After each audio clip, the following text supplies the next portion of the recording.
Hey guys, welcome back to the Liberty Hour here. We were just finishing our discussion on the playoff series, the Warriors and the Warriors, Rockets, and the Cavs, Celtics. One thing I didn't mention is what my prediction was of the series, and I think that the Warriors will win Game 6. Game 7 I think is going to be very unpredictable. I think if Chris Paul's back and everybody on both teams is at full health, I think it could be a game of the ages. I think the Warriors can pull it out. They have the experience. The Rockets don't necessarily, but I think that can definitely go either way. But I think we might be seeing another Warriors-Cavs still, but we'll have to see. Time to tell for sure. All right. So going ahead and getting on to the next issue here. So the Kings have the second pick in the NBA draft. Let me pull this up. I just had this up. So NBA draft order. There we go. Perfect. So the first pick is going to the Phoenix Suns, and the Kings have the second pick. And this is the best pick the Kings have probably had, whatever. I mean, it seems like it because the Kings always get like 5th, 6th, or 7th in the draft and are left to pick somebody who ends up being a scrub for him. I mean, last year, to be fair, De'Aaron Fox, he showed a lot. Bogdan showed a lot. And they got some good guys in the draft last year that have potential. But my question for you, I'll go ahead and start with you, Zach. Who would you like to see the Kings take at second pick, and why? With the second pick, I want the Kings to draft Michael Porter Jr. And I know people are skeptical of his health with his back, and he only played 2 games, and he didn't really look all that in those 2 games. But just looking at what the league is turning to now with positionless basketball and guys who can guard 1 through 4, 1 through 5, and tall guys who can dribble the ball. He was measured at the combine at 6'11". And he can shoot the ball exceptionally well. He can handle the ball exceptionally well. He's athletic too. And he was I don't know. I think he was the number 2 ranked player behind Marvin Bagley coming out of high school. And he's played in the EYBL summer leagues. He's played in the Jamal Crawford crossover league. He's played against good competition before the high school season. And I think he's 2 inches taller than Jason Tatum, and he has a really similar game to Jason Tatum. And I don't know. I think people overhype like Luka Doncic for doing what he's doing in Euro, which is amazing, which is awesome. But a 6'11" guy who can dribble, pass, and shoot, and who's really athletic, and the Kings need a wing player who can score because our wings they're guards mostly. Bogdan and Buddy are guards, and I don't have faith in Justin Jackson to be a career forward for us.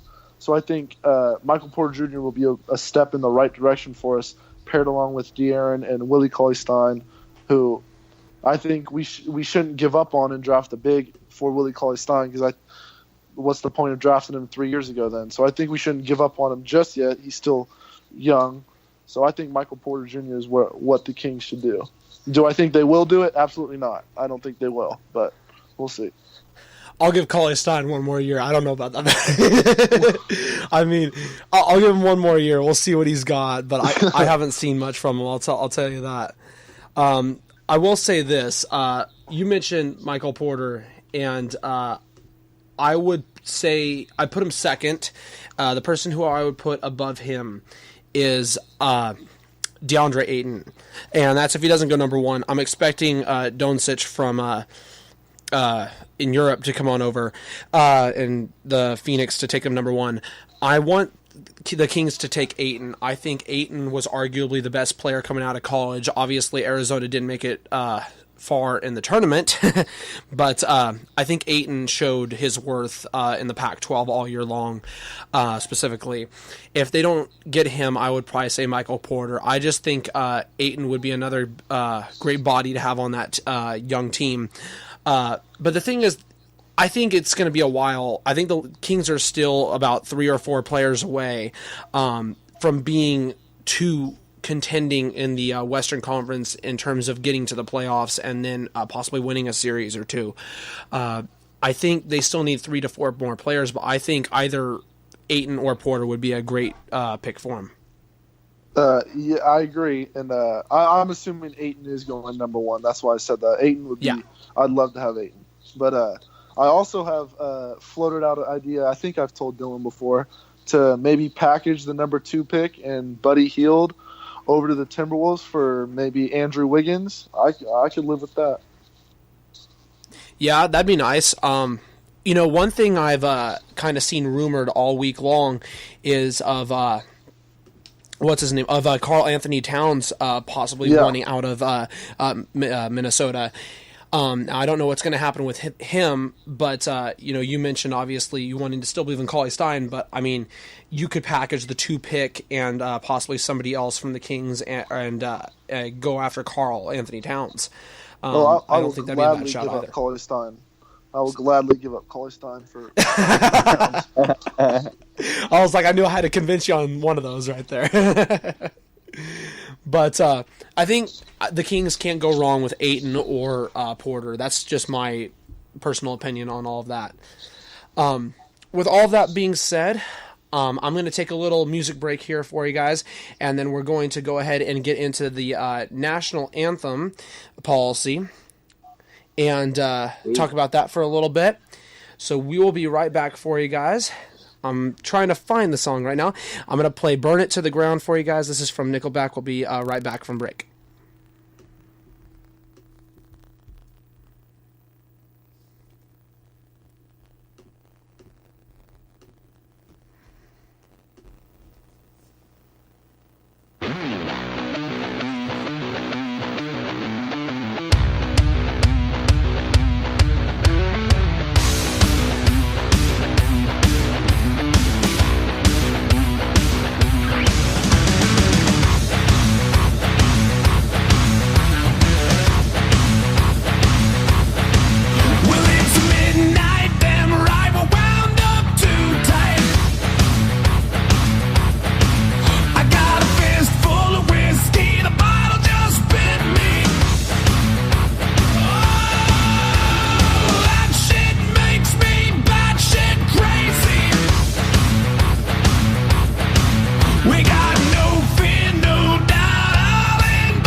We're back from break. That was Burn It to the Ground by Nickelback. I'm back on with Zach and Dylan. We're going to go ahead and get right into it here. So the NFL, all of the owners voted on it. A new policy when it comes to the national anthem. There's obviously been a heated debate that's been going on in the country outside of sports for a little over the last year. I'll start with the Colin Kaepernick thing a couple of years ago. So this is the conduct new policy here. Each player when introduced prior to the game must be uniformly dressed. Players, coaches, and trainers are to stand and line up in a dignified posture along the sidelines or on the foul line during the playing of the national anthem. Players are allowed to go back to the locker room if they want to not stand out there, but they are not allowed to kneel. Teams will be fined possibly from... one sec. Sorry about that. Some teams will get fined. Some players may get fined if they do choose to kneel for the anthem. And I just wanted to get your guys' thought on this. Do you think the NFL did a good job with this policy? Why or why not? Go for it, Zach. All right. So to start off, I really don't see the big deal in the whole standing or kneeling for the national anthem. Maybe it's because I hate America or something. I don't know. I do not see the big deal of it in it at all. Like when Kaepernick was kneeling and everyone was going crazy, I was just I don't know. It just felt like people were getting worked up over nothing again. But I feel like the NFL took the easy way out. They were like, "Oh, you don't have to. If you come out, you have to stand, but you can stay in if you want." And so, like, really saying if you want to protest, just stay in, I guess. But in the NFL, they didn't even require you to stand out for the national anthem until a few years ago, I believe, right? Because they haven't always stood out for the national anthem and stood. So in the locker room. So in 2009, the Department of Defense put in a good amount of money to all major sports. That involves also the NBA and Major League Baseball, who also have similar policies to what the NFL has just implemented in terms of standing for the national anthem to basically try to promote patriotism when it comes to live sports on television, stuff like that. So yes, before 2009, obviously still players and everybody stood for the anthem. It just wasn't as hotly, of a debate, wasn't as big of an issue back then before that. Oh, okay. But it goes back to what there was a news reporter who said LeBron James needed to just shut up and dribble or something Laura like Ingraham. That. And yeah, so it's talking about how athletes should stay in their place. And I think that's completely wrong. I think if you're an athlete, you are put on the highest of stages. You're the biggest of role models for kids everywhere.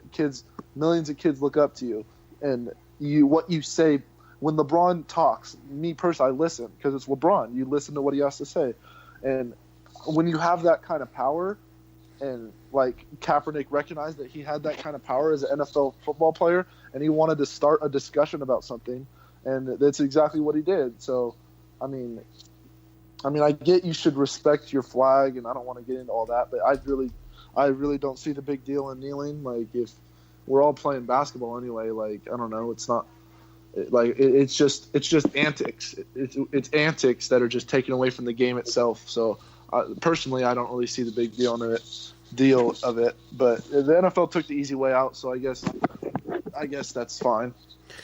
Yeah, and you mentioned a big point, which is players have a voice when it comes to more things outside of sports. It's always been that case. I mean, Ali obviously did back in the 60s. Players have continuously over time, Olympians, etc. There was a poll that was taken on this issue. 53% of self-described NFL viewers say they support the policy. 32% oppose it. 15% said neither or no opinion. I'm going to get your take, Dylan, on this here in a second. My 15 minutes are up on this part of Spreaker. I will be right back for you guys.